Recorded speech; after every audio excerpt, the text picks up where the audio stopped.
Bonjour à tous, j'espère que tout le monde va bien. On se retrouve le 7 février pour une nouvelle analyse du marché crypto. Sur Lightmap, on peut voir un BTC à plus 0,54% et ETH à plus 0,46%, la quasi-totalité des altcoins dans le vert aujourd'hui. Il y a quelques altcoins dans le rouge, mais voilà, la quasi-totalité dans le vert. Sur le Fear and Greed, aujourd'hui on est à 54, hier on était à 56, donc voilà, ça reste des niveaux très moyens. Ça n'a pas énormément bougé. Sur CoinMarketCap, on peut voir qu'il y a énormément d'altcoins qui ont pris vraiment des gros pourcentages durant les 24 dernières heures. On a GRT à plus de 34%, FET à plus de 25%, on a AGX plus de 24%. Voilà, beaucoup de cryptos et nombreux sont celles qui ont fait plus 5, plus 6 également.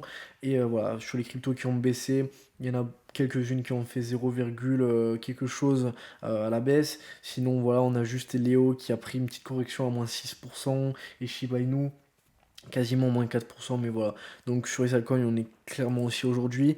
Sur Decentrader, pour le Predator Thermal Vision, on peut voir que sur BTC, en vue 3 jours, on est bullish. En vue 1 jour, 12 heures et 4 heures, on est à la vente.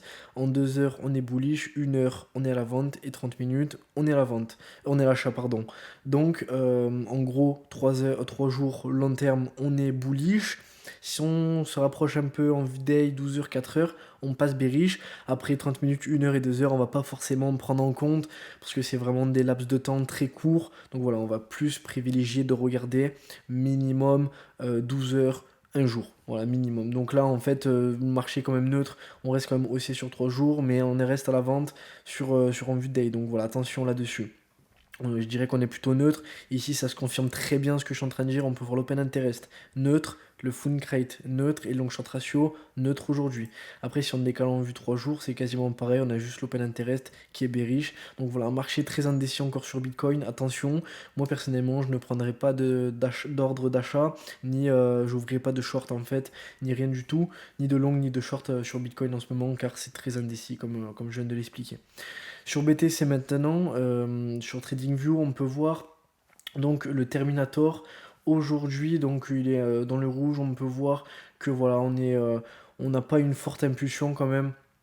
Les volumes restent convenables sur BTC. On peut voir le RSI à 62 aujourd'hui.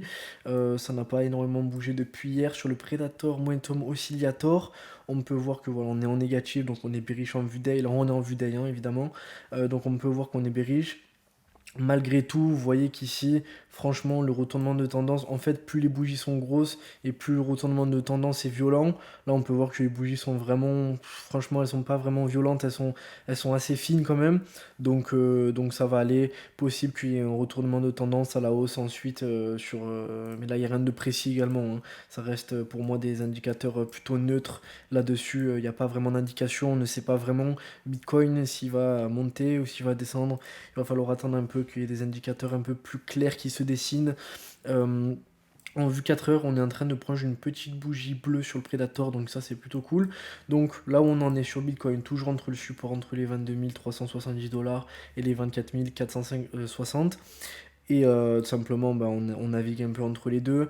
Et là, vous voyez qu'ici, il y avait un beau support, donc là maintenant qui sert de résistance. Donc on va tout simplement aller le chercher. Il se trouve vers les 23 330 dollars. Voilà, possible qu'on aille taper la résistance et qu'ensuite qu'on se fasse rejeter pour pourquoi pas aller chercher le support des 22 375 dollars. C'est possible, de possibilités. Donc voilà, à surveiller sur Bitcoin, hein. Si on regarde en vue day, on peut voir que voilà, il y a vraiment, on forme un range là depuis un petit moment. Si on regarde en vue 2 heures par exemple, c'est encore plus flagrant. Voilà, donc là c'est vraiment le niveau qu'il va falloir casser. Si on clôture en vue day, évidemment, en vue day c'est très important car beaucoup de traders l'utilisent. Si on clôture en vue day au-dessus de cette résistance, ça peut partir très fort.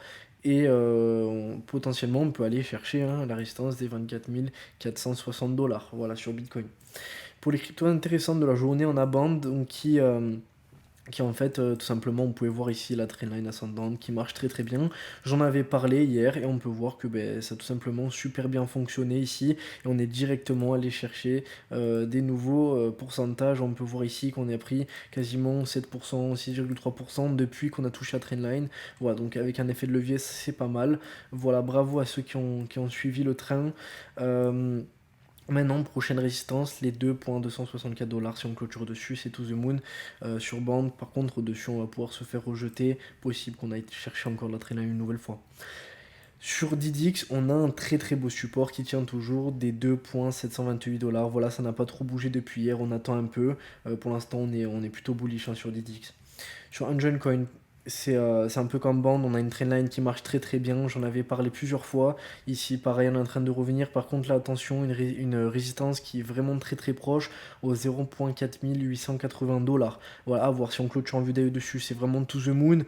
Par contre, si on clôture dessus, après, pourquoi pas même clôture dessus de la trendline ascendante, et là, ça peut partir très très fort. Là, c'est to the cave pour Unjoin. Hein. Unjoin Coin qui peut vraiment descendre très violemment.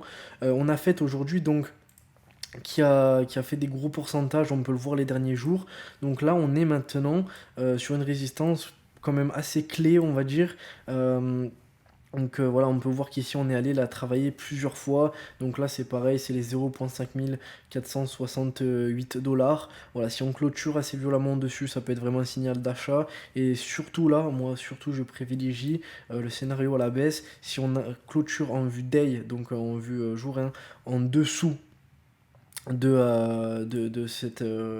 cette résistance, tout simplement, là ça peut partir très très fort simplement à la baisse, donc pourquoi pas ouvrir un short. On peut voir qu'ici en quelques jours là, on passe de 4-5 jours, on a pris 120% et la journée n'est pas finie, donc c'est juste énorme. Après, si on regarde en vue 2 heures, ici, vous voyez que voilà, la résistance n'a toujours pas été clôturée en vue day au-dessus. Donc, si on clôture en vidéo dessus, ça peut partir to the moon sur fait. Voilà, attention. N'hésitez vraiment pas à mettre la résistance sur vos graphiques. On a ICP avec ce support qui tient super bien des 5,460 $. On peut voir en 4 heures. Voilà, il tient très très bien. Donc pourquoi pas ouvrir des longs quand on touche ce support, hein, pourquoi pas. LTC, on peut voir un Litecoin qui est toujours dans ce canal ascendant. Voilà, rien à dire de plus. J'en ai parlé à plusieurs reprises. Polygon, c'est pareil, j'en ai beaucoup parlé. On a le support des 1,1892 $ qui marche très très bien.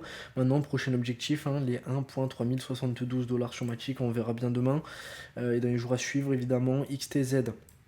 Donc là, on est en vue 4 heures. On peut voir, hop, en vue day qu'on a en fait toujours pas, vous voyez, hein, c'est très très clair, on n'a toujours pas clôturé au-dessus de cette résistance. Ça fait de nombreuses reprises, pardon, que j'en parle. Voilà, faut qu'on clôture au-dessus. Donc si on clôture en vue day au-dessus, là franchement ça peut partir très fort sur XTZ. Et sinon, on pourra prendre, pourquoi pas, un short, après on verra bien. Hein. Mais là, possible qu'on se fasse corriger sur XTZ si on clôture pas en vidéo dessus. Et on a Zen, pour moi, une des cryptos, si ce n'est pas la crypto la plus intéressante, comme je vous l'ai dit. Ça fait vraiment plusieurs jours que j'en parle. Si on clôture en dessous ou au-dessus de ce canal, là, ça peut partir très très fort. Voilà, un range qu'on forme depuis un bon moment. Je répète pour ceux qui n'ont pas vu les précédentes vidéos, en gros entre les 11,5 pour le haut de range et le bas de range qui se trouve ici vers les 8 $. Voilà pour les cryptos intéressantes. Si vous aimeriez que j'analyse une crypto en particulier, n'hésitez vraiment pas à m'en faire part dans l'espace commentaire. N'oubliez pas, je ne suis pas conseiller financier. Faites votre propre recherche et on se dit à demain pour une prochaine vidéo. Ciao ciao.